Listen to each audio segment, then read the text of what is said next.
Mudar um hábito muda uma vida. A campanha da Unimed nos incentiva a repensar nossos novos hábitos, sabendo que uma mudança de hábito pode levar a uma mudança de vida.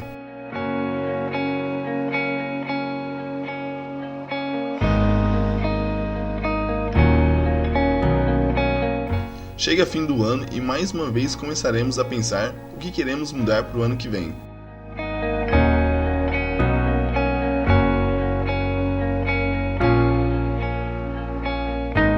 Planos e mais planos mirabolantes. Mas, e se encarássemos o desafio de mudar um hábito que mude a nossa maneira de viver? A próxima série de mensagens da comunidade Apóstolo Pedro de Jaraguá do Sul convida você a conversar sobre isso. 3 palestras, 3 hábitos, uma oportunidade de transformar a vida. Vem aí a nova série, Mude um Hábito.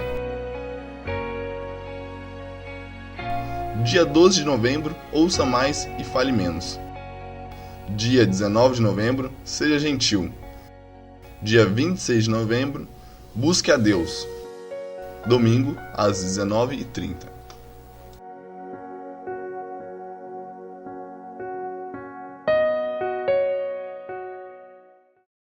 An advertising executive came down to talk to me after a service, and he had just become a Christian. I had baptized him at the church, and he said, I just can't make time for a meeting with God. He said, you have no idea what it's like to commute downtown every day, and you live in a different world. I just can't fit that kind of thing into my life. And I remember looking at this young guy, hard-charging young guy, and I said, here's my experience, and I'm not, I'm only like 24 years old, so there it is. I said, I've always been able to make time for stuff I value. Just how my life works. If I value something, I'll make time to experience it. If I don't, I won't. And I'm making time for a meeting with God in my life. You do it any way you want. And he wasn't too happy with me that day, I don't think, and I didn't see him for a while. And then afterwards, I saw him many months later, and when he came down to talk to me, his countenance was different. He felt different. His conversation was different. And he invited Lynn and me, he and his wife invited Lynn and me to go over to their house for dinner. So we accepted. He lived right in the area. And so we go over to their house, and as we're kind of just having some appetizers beforehand, he takes me over to a rocking chair. And he says, you know how you challenged me to have a meeting with God and to make the time? He said, I love rocking chairs, so I bought a good one.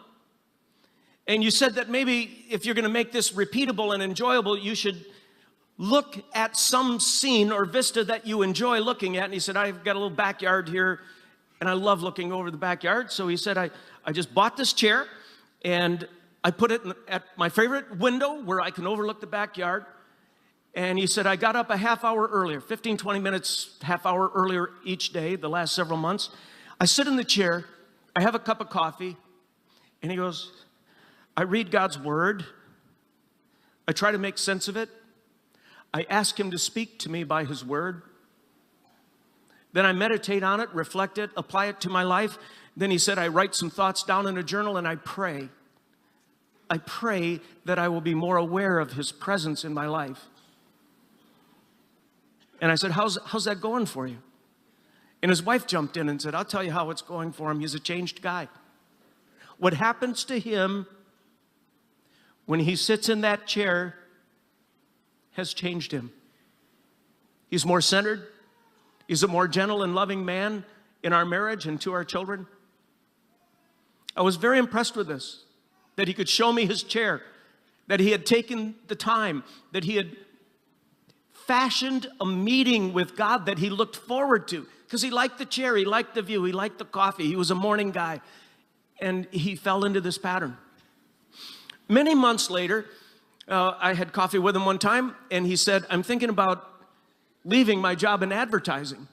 He said, I think I'm done with that. So where'd you get these ideas? And he said, well, in my meetings with God in the chair. He's been putting those thoughts in my mind. I said, what are you going to do? And he said, maybe I'll just help you build the church. I said, well, no one's getting paid around here, you know. And he said, well, I've done pretty well in advertising. I can hold on for a while, and maybe if the church grows, then maybe they can help me and my family in some way. And I said, well, you better go back to that chair and see if God's really in this, because I don't want to take responsibility for your life and all this. And he said, okay, I will. And came back about a month later, and he said, I gave notice at work, and if it's all the same to you, I'm just going to help you start building the church. You pay me what you can, but it's not a concern of mine. And this guy joined our staff, and I'm telling you, he was a hardworking, energized, joyful, industrious individual that really, really helped our church and was on our staff for many, many years. One of the best staff members in the early days of the church. Then one day he comes into my office and he said, I still do that meeting with God in that chair, that rocking chair. And he said, God's been stirring in my life, in my meetings with God. And he said, a friend of mine's starting a brand new church in Colorado. And I think I'm going to pack my family up and move to Colorado.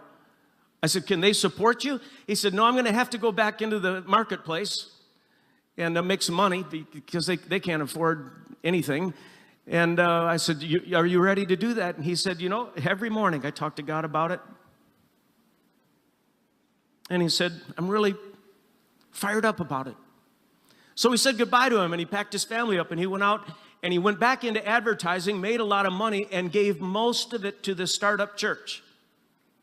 And it became a fantastic church. And then in that same chair that he moved out to Colorado, sitting at a window in the morning like he had done for many, many years now, he processed a bad medical report he got from the doctor that cancer had come his way. And he kept working, and he kept supporting that church, and he got sicker and sicker. It was a very fast-spreading kind of cancer. And then he was hospitalized, and one of the great losses he felt when he was in the hospital is that he didn't have his chair. And he died quite soon thereafter, and I did his funeral in Colorado. And I was talking to his widow, his wife, at the funeral reception afterwards. I said, that was something about that chair, wasn't it? She said, his whole life changed in that chair. I said, what are you going to do with the chair? And she said, we are going to pass that chair on to our children and on to our grandchildren in the hopes that someone would sit in it like Tom did and have their life transformed. Simple question, gang. Where's your chair? Where do you meet with God? Where do you reflect on His Word and open yourself to His power? Where do you become aware of His presence in your life? Where is that? And some of you go, well, I don't have a nice backyard to look out on. It doesn't work for me. The thing about the unlimited presence of God is that you can meet with Him anywhere. Your chair can be Nesse anywhere. vídeo nós abrimos a mensagem de hoje do nosso tema Mude um Hábito, e hoje fala de termos o hábito de buscar a Deus. Richard Foster, no seu livro Celebração da Disciplina, ele diz assim: na sociedade contemporânea, o adversário tem especialização em 3 áreas: ruído, pressa e multidões. Se ele conseguir nos manter debaixo de um amontoado de coisas, descansará satisfeito. O tema nos provoca, o tema nos desafia, e o tema fala da sociedade em que vivemos e da realidade em que vivemos. Onde muitas vezes percebemos que somos sugados exatamente por isso que Richard Foster relata, de como o adversário, como o inimigo nos ataca exatamente colocando na nossa vida um amontoado de coisas que nos traz ruídos, que nos traz pressa e nos traz uma multidão. Sempre ao redor de gente, sempre com tempo atrasado, sempre correndo atrás de coisas, sempre com barulho que nós já não conseguimos mais parar e escutar. E nesse desafio dessa série que nós estamos propondo mudar alguns hábitos, com uma frase que foi do vídeo dizendo que a mudança de um hábito pode mudar uma vida. Esse vídeo inicial já nos mostra como a mudança de um hábito transformou a vida e a história de um homem, que marca a nossa vida aqui no Brasil, aqui em Jaraguá do Sul, nessa história de um homem que, ao perceber, refletir e entender a importância da mudança de um hábito, teve a sua vida totalmente transformada. Olhando para a nossa série, eu fui buscar então no dicionário o que significa hábito, que nós estamos falando sobre isso e algumas coisas são bem óbvias, mas vamos olhar o que o dicionário diz. Hábito, segundo o dicionário, é tendência ou comportamento geralmente inconsciente, que resulta da repetição frequente de certos atos, rotina, automatismo, uso, costume, tradição. E na área da psicologia, o hábito é definido como a modalidade motriz da memória que se manifesta na forma de atividades facilitadas pela sua repetição. Ou seja, hábito é algo que nós repetimos e de repente já no nosso inconsciente nós temos e fazemos algumas atitudes exatamente pelo hábito que nós criamos na repetição de algumas coisas. Essa semana, sexta-feira, eu estava na dentista, fiquei 1h30 na cadeira da dentista, ela me machucou bastante, mas ela era uma dentista muito legal, muito querida, ela tentava conversar para disfarçar que ela estava me machucando. E nessa conversa ela foi contando que ela usa um óculos grande, assim, eu nem sei como chama esse óculos, mas ela usa um óculos grande que ela puxa assim, tipo um capacete, e enquanto ela fazia lá o seu trabalho com aquele óculos, ela começou a me contar que às vezes ela está andando na rua e que ela começa a fazer assim, tá faltando alguma coisa, o que está faltando? Tem alguma coisa estranha comigo.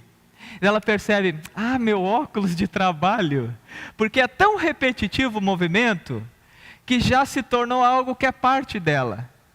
E hábito é exatamente isso, movimentos que de tanto repetir se tornam parte de nós. É o nosso jeitinho, é a maneira que nós nos comportamos, é coisas que nós fazemos e às vezes até escapa aquela frase. Fiz isso, nem precisava, mas é a força do hábito. O hábito tem força. E o hábito tem uma força tremenda. O hábito tem força na nossa saúde física, mental, emocional e espiritual. O hábito é capaz de destruir uma vida. Maus hábitos podem acabar mais cedo com uma vida. Bons hábitos podem nos dar uma vida mais prolongada. Uma pesquisa vai dizer que 70% do quanto e de como nós vivemos tem a ver com o nosso estilo de vida e apenas 30% tem a ver com a nossa genética. Muitas vezes as pessoas falam que elas são assim e tal, os seus problemas de saúde têm a ver com a genética. Mas a pesquisa vai dizer então que 70% na verdade tem a ver com os nossos hábitos, o nosso estilo de vida, a forma que nós vivemos.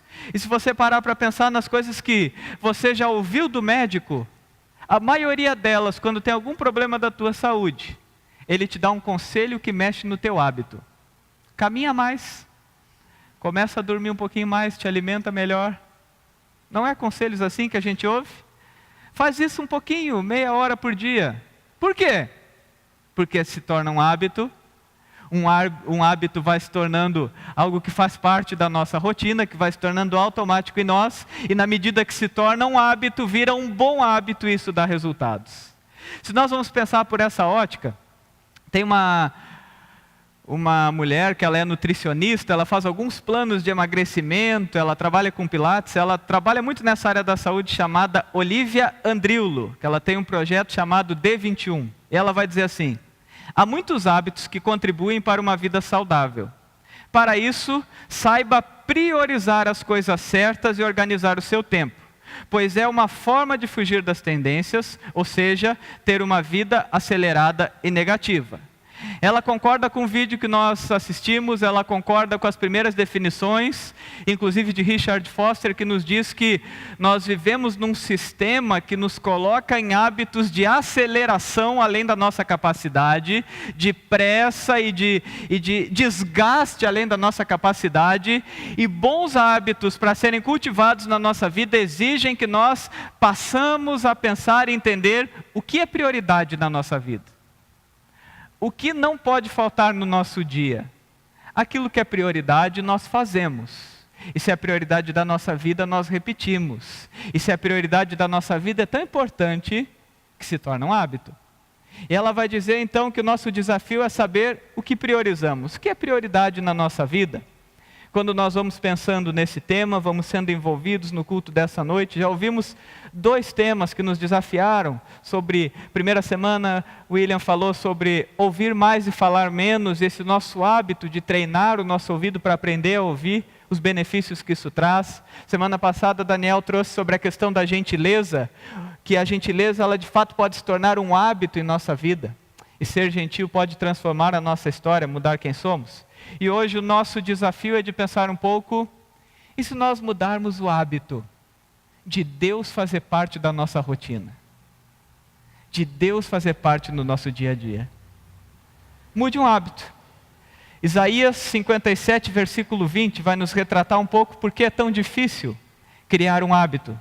Porque dentro de nós guerreia o pecado. E o pecado nos leva a hábitos destrutivos. Isaías vai dizer: os ímpios são como o mar agitado, incapaz de sossegar, e cujas águas expelem lama e lodo. É demais essa palavra de Isaías. Aqui no litoral de Santa Catarina, normalmente as praias são limpinhas, a gente enxerga o pé. Mas eu conheço umas praias lá no Rio Grande do Sul que são punk. Quem é do Rio Grande do Sul sabe, a praia é cheia de buraco, é cheia de coisa no pé lá que eu nem sei o que é que crava no pé, é de tudo, caco de vidro, vai tudo. E a cor da água, quando a onda é muito forte, ela é uma cor de sujeira. E aquela sujeira, ela se reproduz no próprio movimento do mar. E é mais ou menos o que o profeta Isaías está tentando nos fazer e exemplificar para nós, de dizer o ímpio. E essa palavra, eu lembro uma vez o pastor Sérgio Schaeffer nos explicando sobre o que é ímpio na Bíblia. Que nós ouvimos ímpios, já parece uma palavra bem ruim, né? Vai dizer, causa uma má impressão dizer os ímpios. Mas ele diz assim, o ímpio é o contrário daquele que é piedoso. Piedoso é aquele que na sua vida, na sua rotina, tem uma prática de busca a Deus. Ora, tenta obedecer a palavra de Deus, faz a leitura das Escrituras, tenta levar uma vida com Deus. Deus está na sua rotina, esse é o piedoso. O ímpio é o que não tem Deus na sua rotina, não tem Deus no seu hábito, não tem Deus na sua rotina diária. E ele vai então falar isso, Isaías vai falar isso. Os ímpios, eles são como um mar agitado. A pessoa sem Deus, ela vive incapaz de sossegar. E a percepção é que os seus hábitos só produzem sujeira na sua vida. Só reproduzem exatamente aquilo que vem de mal no seu coração. O afastamento de Deus, a dificuldade de parar, de se agarrar em Deus, de ter tempo para Deus, parece que agita a nossa vida. Isso vai nos tornando e vai nos deixando com essa sensação do mar agitado. E de um mar agitado que vai sempre, que a única coisa que consegue produzir por não sossegar, por viver em agitação, é expelir lama e lodo. E olhando para tudo isso, pensando um pouco mais ainda nessa dimensão de como os hábitos ruins e essa vida e essa pressa que nós temos, e os hábitos que você nem percebe, mas já estão aí arraigados na tua história, como eles entram e fazem parte da nossa história, eu quero voltar mais uma vez para uma citação de Richard Foster. Ele vai dizer assim: a superficialidade é a maldição do nosso tempo. A doutrina da satisfação instantânea é o principal problema espiritual. A necessidade desesperada de hoje não é de um número maior de pessoas inteligentes, nem de pessoas talentosas, mas de pessoas com profundidade. É verdade. Se tem algo que é um mal no nosso tempo, olhando para o relacionamento com Deus, é a nossa superficialidade na vida com Ele. A gente ora, mas ora sempre com pressa. Quando lembra de orar. A gente agradece pelo alimento, mas agradece correndo quando lembra de agradecer. A gente lê a Bíblia, mas pega aquele versículo rapidinho que alguém postou no Facebook ou mandou no WhatsApp. Quando lê, não passa correndo só para ver se tem alguma coisa engraçada embaixo. A gente conhece a Deus, mas conhece pouquinho. A profundidade é uma carência dos nossos tempos. De fato, não falta pessoas inteligentes, pessoas talentosas. Deus presenteia a igreja com pessoas de várias maneiras, de diversas funções, com diversos dons, com diversos talentos, mas como nós carecemos de pessoas que são profundas. Como nós carecemos de pessoa que no falar você percebe, essa pessoa tem algo diferente. E quando você vai perceber o que é esse diferente, você está diante de uma pessoa que tem o joelho ralado. Sabe o que é o joelho ralado? É uma pessoa que tem o costume de orar continuamente. Que a sua oração não é um fast food com Deus, de dizer, Deus, eu vou pegar o que eu quero, esse é o meu pedido, tchau. Tem que ser rapidinho. Não. É a pessoa que prepara a comida no relacionamento com Deus. Corta o tempero, vai sentindo o cheiro, e ainda no fogão a lenha. Não é no micro-ondas que essa comida é preparada. Coloca a lenha, espera esquentar a chapinha lá, bota a panelinha de ferro, e aos poucos vai se incendiando. Como carecemos, como nos falta, como me falta experiências de ser mais profundo com Deus. Porque eu sou acelerado, porque eu tenho pressa, porque eu sou acostumado com satisfação instantânea, e se não é rapidamente que eu já pego uma coisa legal, que aquilo me envolve, que eu gosto de fazer aquilo. Logo eu dou a minha desculpa para fazer mais rápido. Vivemos numa sociedade, e eu e você fazemos parte dela, que temos hábitos que nos afastam de Deus. E principalmente porque no nosso hábito, Deus passa correndo na nossa agenda. Parece ironia, mas a gente não tem tempo para Deus. Parece ironia, mas se você é que nem eu, às vezes você faz uma oração com 3 frases para agradecer pelo almoço, porque tem que cumprir tarefa. Parece ironia, mas às vezes a gente consegue despertar numa madrugada para olhar o WhatsApp ou olhar um filme, mas não é capaz de dizer, Senhor, obrigado pelo dia. Parece ironia, mas é a nossa realidade. A luta que habita em nós, entre o pecado, que quer nos afastar de Deus, que quer desprezar a Deus, que não quer uma vida de piedade, e a nossa consciência que nos leva a perceber que nós precisamos de Deus. No Alfa a gente sempre usa esse exemplo, quem fez o Alfa já ouviu isso de mim, quando nós falamos do tema da leitura bíblica e da oração. Que na nossa vida física, a ausência de alimento, ela nos desespera. Se você saiu, veio correndo para o culto, não teve tempo de tomar aquele café, já está pensando na pizza depois do culto, já está vendo aquele queijinho derretido, sentindo o cheirinho do provolone, sentindo o cheirinho da calabresa, ouvindo o liquidificador bater aquele suco que você gosta. Você já está dizendo, acaba logo com isso, Rafael. Acaba com essa história para a gente ir lá para a pizza. O nosso físico, quando começa a pensar em comida, se você está com muita fome, quando a gente enxerga uma pizza e o seu cheirinho de longe, o que a gente faz? A gente avança de tal maneira, que daqui a pouco a gente sente uma dor na barriga, não é? Ai, comi demais porque eu estava com muita fome, nem me controlei. O nosso físico é assim. A gente diz que para o físico, o importante e essa sensação de desespero gerada no alimento, seria o que a Bíblia vai nos usar, e a Bíblia exemplifica isso algumas vezes, como a palavra de Deus sendo o alimento espiritual para nós. Só que tem uma diferença tremenda, e que se a gente vive correndo, a gente não percebe. Na vida física, nos sentimentos físicos, a ausência e a consciência de ausência nos desespera e nós queremos devorar.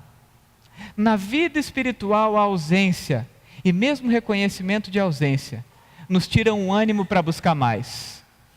Você já fez isso. Você lia a Bíblia numa certa constância, aí deixou de ler um dia, aí deixou de ler 2, aí estava um mês sem ler. Aí quando foi pegar a Bíblia de novo, parece que era um peso tremendo. A sua alma grita por alimento, mas a sua carne diz que não quer. A mesma coisa é com a oração. A Bíblia inclusive usa o exemplo de dizer que nós devemos orar sem cessar, e coloca essa dimensão da oração como a respiração na vida espiritual. Começa a esquecer da oração no teu dia a dia. Quando você resolve orar de novo, você fica sem jeito, nem sabe como fazer isso direito, e pensa que 10 segundos é uma eternidade diante de Deus. Porque o nosso físico grita que não quer e combate com o espiritual que está desesperado e deseja. Queridos, o nosso desafio é aprender na dinâmica da vida a cultivar o hábito de buscar a Deus. E tem um versículo de Provérbios que eu acho muito interessante quando eu penso no meu relacionamento, no nosso relacionamento com Deus. A primeira parte de Provérbios, capítulo 1, versículo 32, vai nos dizer assim: pois a inconstância dos inexperientes os matará. A inconstância dos inexperientes os matará. Eu gosto de fazer um jogo de palavras, porque a Bíblia aqui propõe um jogo de palavras, se você percebeu. Primeiro, quem é inconstante sempre vai ser inexperiente. Quem não tem constância não tem experiência. E quem não tem experiência, segundo a Bíblia, está se afastando da vida. A inconstância nos mantém inexperientes. E isso leva à morte. Pergunto para você: como é a sua constância de buscar a Deus? Não é uma pergunta que você tem que ficar com vergonha, baixar a sua cabeça, ninguém está aqui observando e ninguém precisa responder em voz alta. Mas você já parou para pensar que, como fala o texto, nós somos superficiais, somos especialistas no que fazemos no trabalho, somos especialistas no instrumento que tocamos, somos especialistas na maneira de apresentar a palavra, de orar, somos especialistas em mexer em celular, somos especialistas nos nossos times de futebol, somos especialistas nas séries que assistimos. E na vida com Deus? O quanto nós temos de experiência? A inconstância dos inexperientes mata. A constância gera experiência. E a experiência gera vida. Spencer Johnson escreveu um dos livros mais famosos sobre mudança. Provavelmente você já ouviu falar sobre o livro Quem Mexeu no Meu Queixo. Eu fiz o exercício de ler esse livro em uma das minhas viagens, que eu tive que ficar bastante tempo em aeroporto. E como eu sou um pouco apressado, como eu falei aqui, que é um pecado que eu confesso publicamente da minha pressa, eu li o livro só na viagem de ida, e na volta eu vim sublinhando ele que eu não tinha mais o que fazer com o livro, que ele é curtinho, é fácil de ler, e eu ainda conversando lá com o pessoal em São Paulo, onde eu fui pregar, lá em Presidente Venceslau, eu comentei desse livro, e o senhor que me buscou lá, que é um empresário, ele disse: pois é, quando eu acabei a sociedade, o meu sócio me deu ele de presente. Porque queria dizer que eu não sabia me adaptar com mudanças. Aí ele me presenteou com um livro para eu aprender e entender que precisava me adaptar às mudanças. Mas esse livro, ele de fato nos desafia e nos faz perceber que nós vamos nos acomodando. Eu não vou contar a história do livro para não se tornar muito longa, mas o livro ele traz uma ideia assim de que nós nos acomodamos a receber as coisas de maneira fácil. Só que as coisas mudam, e quando elas mudam, elas exigem mudanças. Algumas pessoas se desafiam a mudar, e outras pessoas reclamam porque tudo está diferente e não é mais como sempre foi. E ele vai dizer nesse livro uma frase que para mim é uma frase central do livro: o maior obstáculo à mudança está dentro de você mesmo, e nada melhora até você mudar. O maior obstáculo é o que existe dentro de nós. E para que ele comece a deixar de ser um obstáculo, ele exige de nós mudanças. Mudança de hábito. Essa semana, eu tomava um café com alguém aqui da igreja, e no nosso bate-papo, ele dizia assim: pastor, você sabe que eu cresci na igreja, fui do culto infantil, fui dos adolescentes, fui dos jovens, casei, construí minha história familiar dentro da igreja, mas eu não tinha o hábito de orar em casa. E há 2 meses, eu tomei o compromisso de todas as noites orar com a minha esposa. Todas as noites a gente ora. E parece mentira, mas eu vi milagres em 2 meses, que eu passei a vida inteira sem acreditar que eram capazes de acontecer. A experiência gera vida. 2 meses, e viu milagres que uma vida inteira sentado no banco da igreja não proporcionaram para ele. 2 meses, e essa mudança de hábito tem produzido aquilo que o vídeo da chamada da série nos lembra: um hábito pode mudar uma vida. Se nós olharmos para aquilo que Richard Foster ainda fala sobre essa questão da nossa dificuldade de mudar um hábito, eu acho que ele traduz bem nessas palavras porque é tão difícil. Ele vai dizer assim: a história da religião nada mais tem sido que o relato de uma luta para conseguir um rei, um mediador, um sacerdote, um pastor, um intermediário. Assim, esquivamo-nos de ir a Deus por nós mesmos.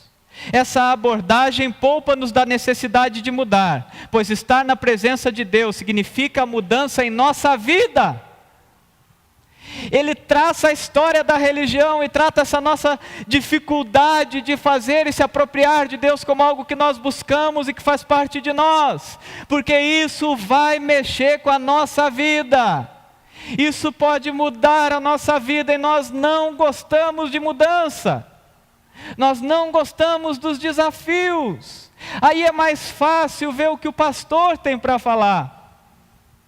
É mais fácil ver se o pastor vai trazer uma mensagem que eu vou chegar em casa e dizer: foi muito boa, agora eu fui alimentado por Deus.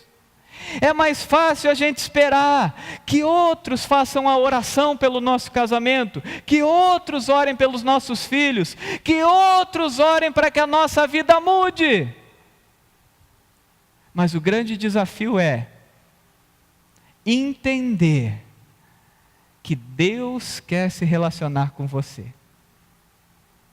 E Ele te convida a buscá-lo. Não estamos desprezando e jogando fora a experiência que nós vivemos quando nos reunimos em comunidade. Deus presenteia a comunidade com diversos dons e talentos, e nós somos ministrados por outras pessoas. Mas o alimento diário é que faz toda a diferença. Se você a semana inteira se alimenta mal, e no domingo come uma saladinha, no domingo toma água, pensando que aí sim, a minha saúde está completa, e aí na segunda-feira quando acorda já vai um X-Bacon com ovo. Ovo ainda é bom, mas um X-Bacon com Coca-Cola, e agora tem uma onda contra a Coca-Cola, né? Coca-Cola limpa a pia, Coca-Cola limpa a estrada suja de sangue. Se você começa assim a sua semana, não pense que o resultado de um domingo muda a tua história. Mas agora, se diariamente você cuida da sua alimentação, e domingo resolve comer uma comidinha boa, você vai ver o quanto ela acrescenta para a tua vida. O churrasquinho de domingo, aquela reunião gostosa de família no domingo, ela é um acréscimo para aquilo que nós já experimentamos dia a dia. Não espere só o culto para ser o lugar onde você se encontra com Deus, porque o que muda quem você é, e o que é capaz de mudar a tua história, é o hábito de diariamente você se alimentar dele. Se nós olharmos para Jesus, nós vamos ver que Jesus tinha um hábito. O hábito de, no meio das muitas tarefas que ele tinha, ele se retirava para lugares desertos para orar. Jesus nos deixa uma lição que não há desculpa para aquilo que é prioridade. Jesus nos deixa uma lição que não há agenda ocupada para aquilo que não é possível negociar. Jesus nos deixa uma lição que bons hábitos, que transformam a vida, não podem ser deixados para depois por uma agenda cheia. E esse é o desafio para mim e para você. Vamos abrir nossa Bíblia em Josué, capítulo 1, versículos 5 até 9. Diz assim: ninguém conseguirá resistir a você todos os dias da sua vida. Assim como estive com Moisés, diz o Senhor, estarei com você, Josué. Nunca o deixarei, nunca o abandonarei. Seja forte e corajoso, porque você conduzirá esse povo para herdar a terra que prometi sob juramento aos seus antepassados. Somente seja forte e muito corajoso. Tenha o cuidado de obedecer a toda a lei que o meu servo Moisés lhe ordenou. Não se desvie dela, nem para a direita, nem para a esquerda, para que você seja bem-sucedido por onde quer que andar. Não deixe de falar as palavras desse livro da lei e de meditar nelas de dia e de noite, para que você cumpra fielmente tudo que nele está escrito. Só então os seus caminhos prosperarão e você será bem-sucedido. Não fui eu que lhe ordenei? Seja forte e corajoso. Não se apavore, nem desanime, pois o Senhor, o seu Deus, estará com você por onde você andar. Essa palavra é a palavra que Josué recebe. Nós já tratamos a série Josué aqui na igreja. quando ele recebe a atividade de assumir nada mais, nada menos do que o lugar de liderança de Moisés, que era considerado o maior líder da história. E Josué, alguém que acompanhou essa trajetória de Moisés como um jovenzinho que ia aprendendo com ele, ia vendo como ele fazia, e Deus já tinha avisado Josué: a tarefa é tua, você vai assumir o meu lugar, você vai assumir o lugar de Moisés, vai te preparando. E Deus foi preparando, e no momento então que Josué assume essa tarefa de ser líder, Deus dá essa palavra para ele: você vai ser bem-sucedido, você precisa ser forte e corajoso. Mas o que vai fazer com que os teus caminhos prosperem tem a ver com os teus hábitos. Perceba, medita nas palavras da lei de dia e de noite, então os teus caminhos serão bem-sucedidos. Viva bons hábitos e você vai ver o céu se abrir. Viva os bons hábitos e você vai ter uma mudança de vida. Rick Warren, no livro Poder para Mudar Sua Vida, ele fala uma coisa que eu achei muito interessante. Ele vem trazendo uma reflexão dizendo que nós ouvimos muitas vezes que nós precisamos mudar. E você com certeza sabe que alguns hábitos da tua vida te fazem mal, te maltratam, fazem aquela experiência de Provérbios, de que ele parece que nos destrói, alguns hábitos são ruins, aquela experiência do profeta Isaías, de que parece que a gente só produz lodo e sujeira. E ele vai dizendo: nós ouvimos muito sobre a necessidade de mudar e que nós temos que mudar, e nós nos cobramos muitas vezes dizendo: eu tenho que mudar. Mas o que nós precisamos abrir os olhos e enxergar é aquilo que acontece aos pés da cruz. É aquilo que Jesus nos proporciona para uma mudança verdadeira. E ele vai dizer: o cristianismo oferece o poder que precisamos para mudar.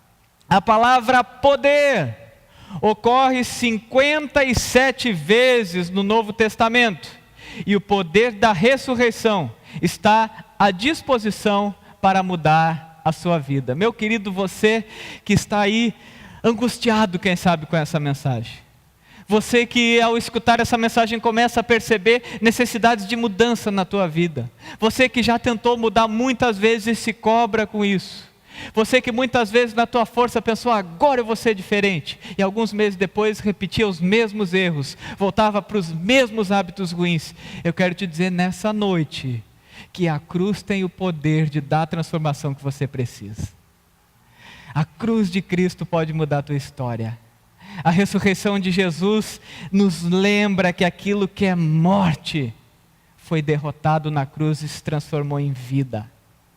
Aquilo que escravizava na cruz se tornou liberdade. Aquilo que te escraviza, que te traz morte, que te maltrata, na cruz de Cristo é poder de Deus para transformar a tua história. É poder de Deus para transformar a tua vida.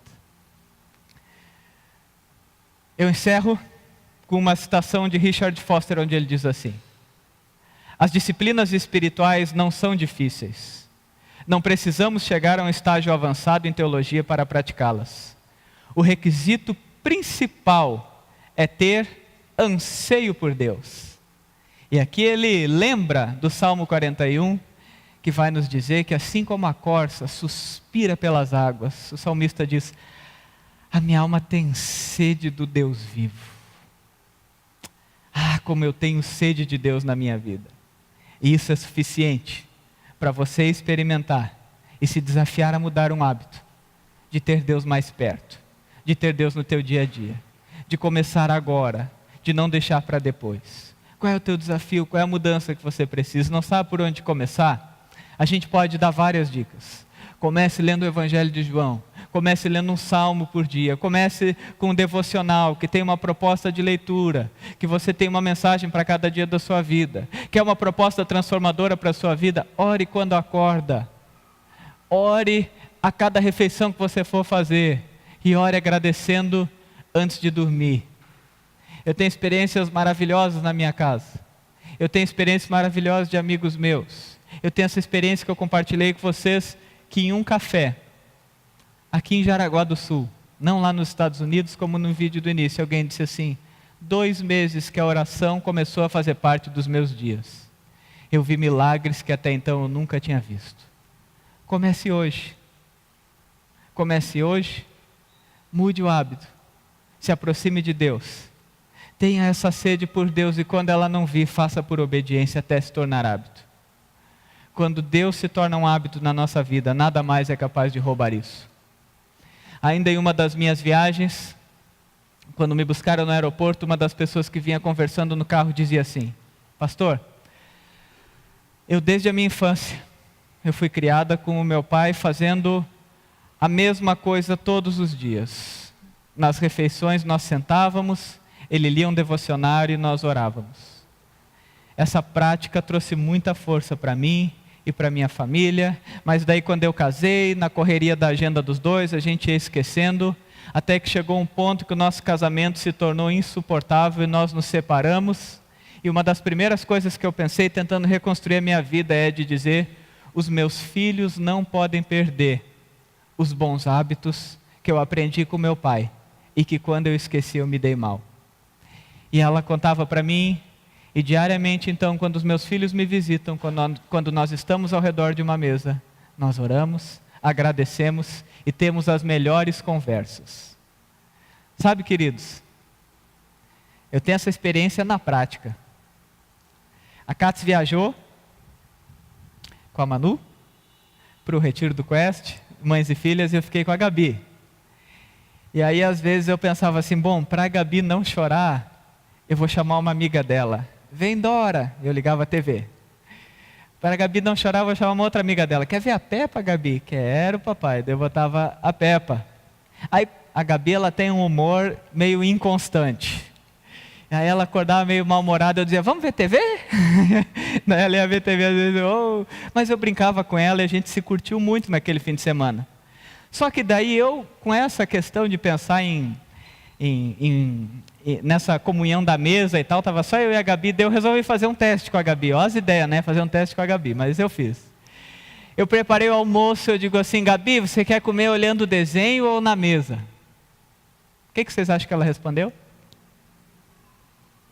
Na mesa. Desliga a TV, papai. Eu disse, Senhor, obrigado pelo tapa na cara que eu levei agora. A gente desligou a TV, sentou ao redor da mesa e comemos um macarrão, contando histórias e conversando, cada um com as suas histórias interessantes. Mas foi uma experiência maravilhosa. Comece hoje. Eu sei que essa palavra nos pega, porque se tem uma coisa que eu tenho certeza é que o nosso relacionamento com Deus, ele nunca vai ser suficiente para dizermos que não precisamos buscá-lo mais. Comece hoje. Nós estamos encerrando essa série Mude um Hábito. E se tem coisas que precisa mudar em você, eu te digo, o poder da ressurreição está presente para fazer a transformação que você precisa.